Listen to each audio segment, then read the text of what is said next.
First tip shoe cleaning అనమాట. Shoe అంటే చాలామంది వాడుతూ ఉంటారు కాబట్టి ఈ టిప్ అయితే బాగా ఉపయోగపడుతుంది అనుకుంటున్నాను. ఫస్ట్ అయితే ఒక కాటన్ క్లాత్ తీసుకోండి. కాటన్ క్లాత్ తీసుకుని కొంచెం కొబ్బరి నూనె వేసుకోండి. ఇలా ఒక 2-3 చుక్కలు కొబ్బరి నూనె వేసిన తర్వాత ఈ క్లాత్ తోటి మనకి షూ పైన ఈ విధంగా మొత్తం అంతా కూడా స్ప్రెడ్ చేసుకోవాలన్నమాట.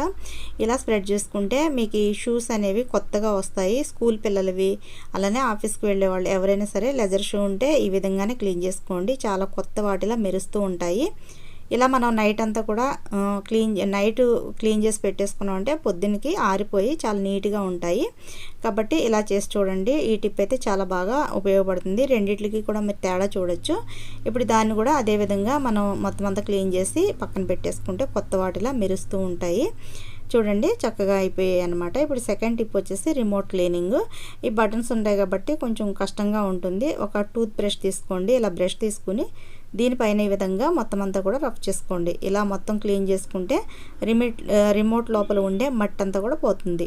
చక్కగా క్లీన్ అయిపోతుంది. మీరు కావాలంటే కొంచెం క్లాత్ పైన కాళ్ళని వేసుకుని తుడిచేసుకుంటే ఇంకా నీట్గా కొత్తగా అయిపోతుంది.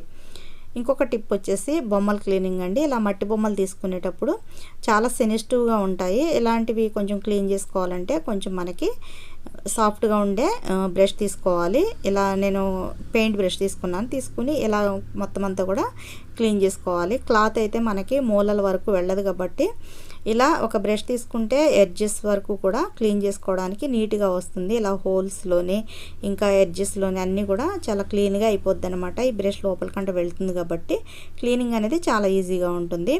ఈ టిప్ కూడా చాలా బాగా ఉపయోగపడుతుంది. నా వీడియో ఇప్పటి వరకు లైక్ చేయకపోతే ప్లీజ్ లైక్ చేయండి. మీరు చేసే లైక్ వల్ల ఇంకొంతమందికి రీచ్ వెళ్తుంది.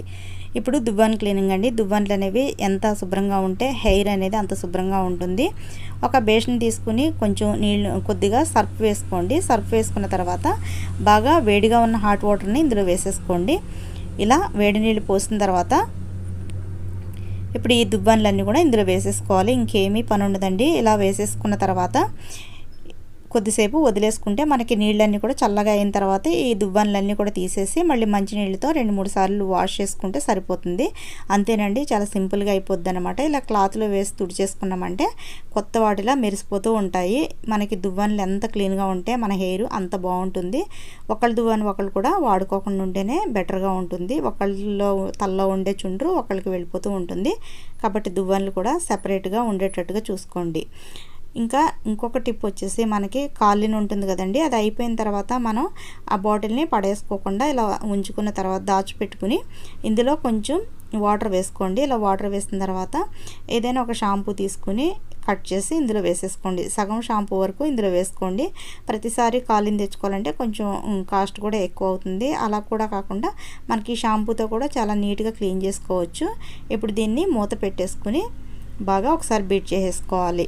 ఇలా మొత్తం బీట్ చేసుకున్న తర్వాత ఇది స్ప్రే చేసుకుని మీరు డ్రెస్సింగ్ టేబుల్ కానివ్వండి, లేదంటే ఏదైనా ఫ్రిడ్జ్ మీద, లేదంటే ఇలా గడియారాల మీద అయినా సరే ఇలా స్ప్రే చేసుకుని ఒక క్లాత్ తుడిచేసుకుంటే మొత్తం మరకలు అన్నీ కూడా నీట్గా క్లీన్ అయిపోయి చాలా బాగుంటాయి. ఈ వీడియో మీకు నచ్చిందని అనుకుంటున్నాను. ఈ వీడియో నచ్చితే ఖచ్చితంగా లైక్ చేయండి, షేర్ చేయండి, నా ఛానల్ని సబ్స్క్రైబ్ చేసుకోండి. అలానే పక్కన ఉన్న బెల్ని ప్రెస్ చేయండి. Thank you for watching.